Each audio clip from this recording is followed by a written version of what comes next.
Assalamualaikum warahmatullahi wabarakatuh. Salam sejahtera untuk kita semua, terutama para asesor program studi Universitas Negeri Manado.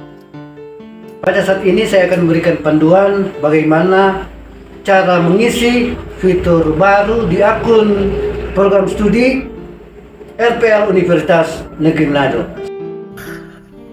Langkah-langkah pengisian fitur berita acara di akun RPL Universitas Negeri Manado. Pertama-tama kita langsung masuk pada akun program studi.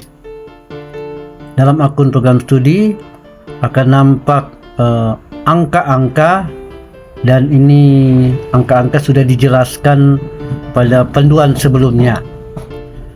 Kita langsung masuk di langkah kedua, klik menu data mahasiswa verifikasi. Jadi ini kan ada data dashboard, ada data mata kuliah, ada data mahasiswa registrasi, dan data mahasiswa verifikasi. Jadi langkah kedua ini kita langsung klik data mahasiswa verifikasi. Nah, kita lihat di langkah ketiga akan muncul berita acara seluruh mahasiswa dalam satu halaman. Ya, ini berita acara seluruh mahasiswa dalam satu halaman, tergantung banyaknya mahasiswa. Biasanya dalam satu halaman terdiri dari 10 mahasiswa. Nah, kita lihat di sini dalam halaman ini ada calon mahasiswa yang sudah nampak berita acaranya, tapi juga ada yang belum muncul. Ya, pertama-tama yang sudah nampak karena asesor sudah memverifikasi, sudah memeriksa, menilai mata-mata kuliah yang ada dan kemudian menerima mahasiswa itu, sehingga muncul statusnya verifikasi data diterima oleh asesor. Dalam kasus demikian, maka secara otomatis akan muncul berita acara di bawah lihat data dari mahasiswa. Nah, ini sudah banyak yang muncul berita acara. Kalau kita lihat di yang selanjutnya, ini belum ada berita acaranya. Ini ada beberapa hal penyebabnya. Pertama, asesor sementara menilai, sehingga statusnya disebutkan di sini verifikasi data oleh asesor. Artinya asesor masih memberi penilaian, jadi belum muncul berita acara. Kemudian sebab lain juga, data diterima oleh PT perguruan tinggi, tetapi mahasiswa masih mengisi form evaluasi diri karena baru pertama mengisi atau karena disuruh perbaikan oleh asesor.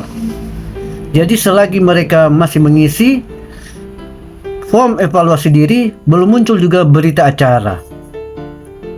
Kemudian ada juga sebab lain, misalnya mahasiswa itu ditolak oleh baik admin perguruan tinggi maupun oleh asesor, maka tidak akan muncul berita acara.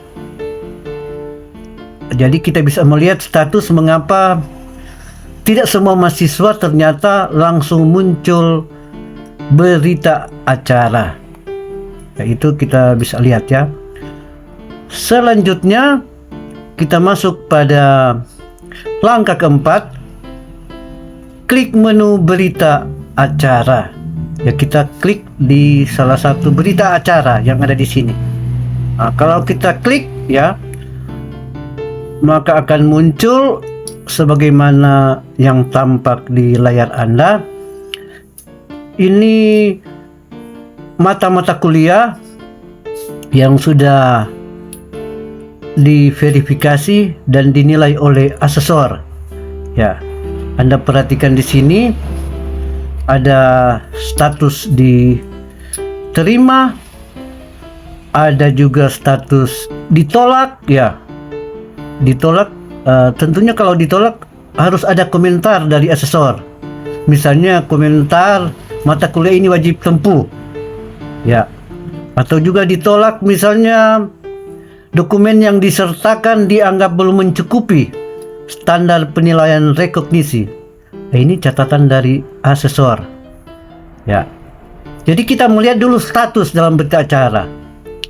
Jadi yang jelas, kalau misalnya dia diterima, berarti penilaiannya berkisar mulai dari C sampai dengan nilai A ya. Jadi karena apa? Nilai A sampai C dinyatakan lulus asesmen dan direkognisi. Sedangkan kalau nilai D atau nilai E tidak direkognisi dan mahasiswa wajib tempuh untuk mata kuliah itu. Ya. Pertama, kita mulai mengisi nilai yang pertama. Jadi ini dalam kasus nilai sudah diisi, tetapi tidak menjadi masalah. Saya sudah mengisi duluan nilai itu. Kita bisa memperbaiki ya. Misalnya ini tertera nilai E, apalagi ini status asesmen diterima ya. Jadi kita melihat nilai yang sudah diberikan oleh ketiga asesor, kemudian dibagi rata. Misalnya dia mendapat nilai B, kita langsung klik nilai B. Nah, perhatikan yang di kanan ini masih dalam status tidak direkognisi dan wajib tempuh karena nilai sebelumnya E ya. Kita langsung masukkan misalnya nilai B. Ini nilai B sudah tertera, di atas masih E karena sebelumnya kan saya mengisi nilai E. Sesudah kita memasukkan nilai B, kita perhatikan yang status ini tidak direkognisi wajib tempuh. Kita simpan nilai ya. Begitu kita simpan nilai, Anda bisa lihat nilainya sudah menjadi B. Kemudian statusnya sudah berubah, direkognisi ya. Jadi sesudah mengisi nilai, jangan lupa klik simpan nilai ya. Dan kalau Anda misalnya salah mengisi nilai, tidak apa-apa, langsung Anda perbaiki saja. Jadi sistem membolehkan untuk memperbaiki nilai. Jadi kita mengecek nilai-nilai yang ada. Jadi kalau ditolak, ada dua kemungkinan nilainya, mendapat nilai D atau nilai E ya. Dengan catatan kalau dia misalnya mendapat nilai E dan nilai D, berarti mahasiswa tersebut untuk satu mata kuliah ini tidak direkognisi, dalam arti wajib tempuh ya. Nah, sampai di sini kita mengisi seluruh nilai-nilai yang ada.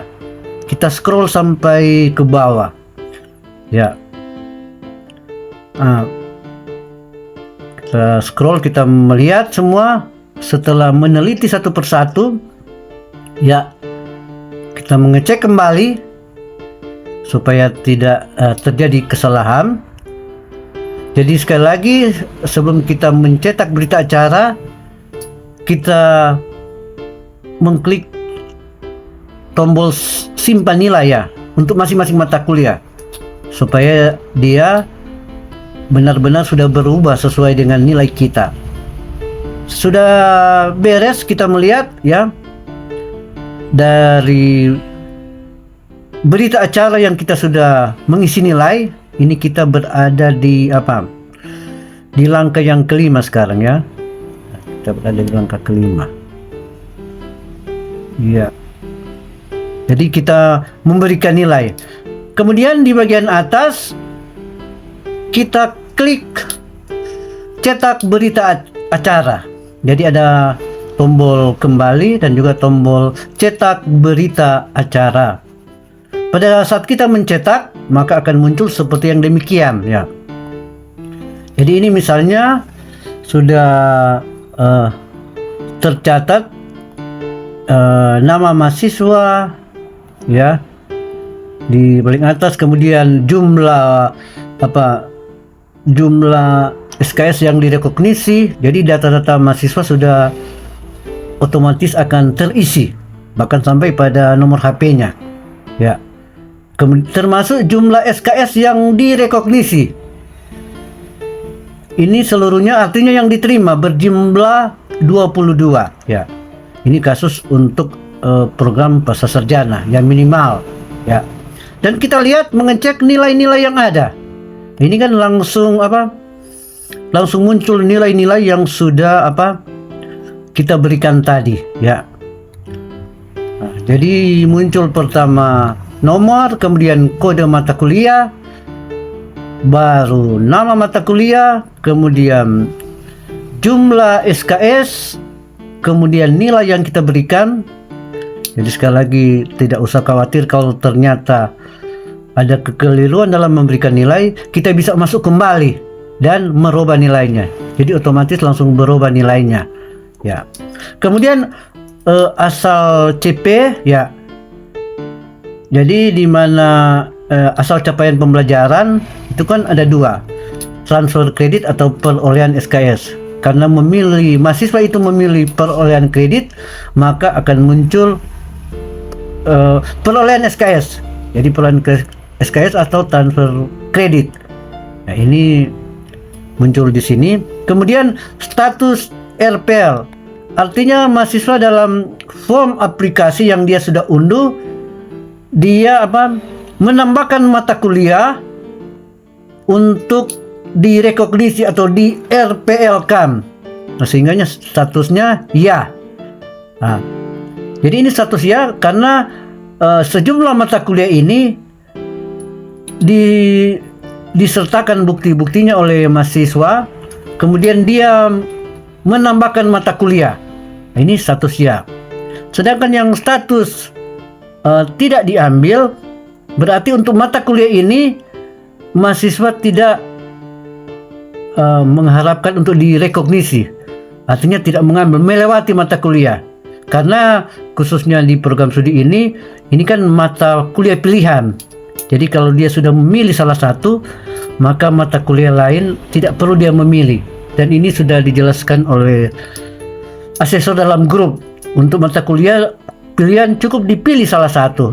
Ini misalnya contoh dalam kasus ya. Tentunya berbeda dengan program studi lainnya. Barangkali ada yang mata kuliah konsentrasi A, konsentrasi B, dan seterusnya.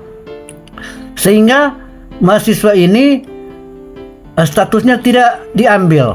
Jadi dalam form aplikasi yang dia sudah unduh, dia memang tidak memilih mata kuliahnya. Karena dia tidak mengambil, maka status yang di atas ini, kalau kita lihat status asesmen, tidak dinilai ya. Tidak dinilai ya, karena dia tidak mengambil. Kemudian dia punya keterangan juga tidak direkognisi ya. Jadi setelah kita melihat, mencermati, jadi yang status asesmen diterima berarti dia direkognisi ya. Kalau ditolak, tentu kalau ditolak ada komentar-komentarnya. Nah, statusnya akan menjadi tidak direkognisi dan wajib tempuh. Nah, jadi kita membaca status yang secara otomatis sudah kita bisa lihat dalam fitur RPL-nya. Jadi bagaimana kita membaca status dan juga status asesmen dan status direkognisi atau tidak? Berarti yang diterima, berarti mahasiswa dibebaskan untuk tidak mengikuti lagi mata kuliah ini karena dianggap sudah direkognisi. Sedangkan yang status ditolak ya dengan alasan, maka mahasiswa wajib mengikuti perkuliahan ya, karena tidak direkognisi ya, apalagi untuk mata kuliah yang wajib tempuh ya. Jadi pada saat pengumuman kelulusan, mahasiswa tidak perlu lagi mengontrak mata kuliah yang keterangannya direkognisi. atau status asesmen diterima dan dengan keterangan direkognisi. Jadi mahasiswa dianggap sudah lulus untuk mata kuliah itu. Sedangkan yang keterangan tidak direkognisi atau wajib tempuh, logikanya mahasiswa harus mengikuti perkuliahan itu. Ya. Barangkali kita perlu juga melihat di akun dari masing-masing asesor. Ya. Kalau kita lihat akun di masing-masing asesor, ya. Ini kita barangkali sudah dijelaskan yang pada panduan sebelumnya. Ini kalau berwarna hijau berarti mata kuliah ini sudah direkognisi, ya. Ini yang berwarna hijau ini, ya. Nah, kemudian yang berwarna merah ialah mata kuliah yang ditolak oleh asesor. Ini yang berwarna merah, ditolak oleh asesor. Tentunya ada keterangannya mengapa ditolak, ya. Misalnya karena mata kuliah ini wajib, ya. Itu tergantung kebijakan dari masing-masing program studi. Kemudian ada yang berwarna orange, ini berarti belum dinilai atau diverifikasi oleh asesor, ya. Ini yang mata-mata kuliah berwarna orange ini belum diverifikasi oleh asesor. Apa yang menjadi dampak kalau belum diverifikasi oleh asesor yang berwarna orange ini? Maka di dalam berita acaranya, ya, secara otomatis akan muncul tidak diambil, ya. Jadi mata kuliah yang warna orange ini dalam berita acaranya akan muncul status asesmen tidak diambil dan dengan catatan tidak direkognisi dan wajib tempuh. Mengapa muncul demikian? Dalam keterangan status tidak diambil karena asesor dianggap belum memeriksa mata kuliah yang berwarna orange ini. Jadi supaya Anda bisa melihat mengapa banyak keterangan tidak diambil dan tidak direkognisi, karena ini masih berwarna orange-nya. Jadi memang seyogianya dalam akun asesor tinggal muncul dua warna, ya. Warna merah yang ditolak, ya. Kemudian warna hijau yang sudah diterima, ya. Yang sudah diterima direkognisi berarti mahasiswa dianggap sudah verifikasi dan sudah direkognisi untuk mata-mata kuliah yang berwarna hijau ini. Ya, ini berarti dia sudah lulus dan tidak perlu lagi mengikuti perkuliahan. Yang warna merah ini wajib mengikuti perkuliahan karena ditolak atau tidak direkognisi, ya. Itu barangkali penjelasan. Selanjutnya kita mengecek mata-mata kuliah yang ada. Kalau kita lihat akan otomatis di bawahnya muncul nama asesor program studi. Mohon diperhatikan kalau ada kesalahan nama atau kesalahan gelar bisa disampaikan kepada pengelola tim RPL Universitas Negeri Manado. Jadi ini nanti Anda masing-masing asesor tanda tangani. Selanjutnya atasan, ya, dekan ataupun direktur untuk program pascasarjana, ya. Nah, selanjutnya, jadi setelah Anda mengecek, ya, sudah benar. Kalau masih ada kesalahan, sekali lagi bisa kembali ke menu sebelumnya dan Anda bisa memperbaiki nilainya. Nah, kemudian kita menyimpan, ya. Berarti ini kita sudah sampai di proses ke-8, ya. Menyimpan print tanda tangan berita acara. Jadi kita menyimpan, biasanya pada saat kita klik berita acara dia langsung muncul menu demikian, kita save, ya, atau kita simpan, ya. Kita simpan destination save as PDF, ya. Kemudian halaman, seluruh halaman. Kemudian tampilannya jadi ada potret, ada juga landscape, ya. Ya. Misalnya kita print dalam bentuk potret ya. Sesudah itu kita simpan ya. Cuma sebelum simpan supaya lebih memudahkan, ada baiknya kita copy dulu nama dari mahasiswa ya, supaya kita langsung copy dari berita acara ya. Ya, kemudian kita pastekan pada saat kita menyimpan berita acara itu. Jadi setelah kita lihat berita acaranya sudah beres ya, kita simpan. Nah, kita simpan, kita cari tempat di mana file yang akan kita buat untuk menyimpan. Setelah kita mengingat dan menghafal di mana file akan disimpan, jadi kita buka dulu folder ya, folder di mana kita akan menyimpan. Kemudian kita namai, misalnya ini misalnya didahului dengan prodi, misalnya prodi IPS ya, prodi IPS ya.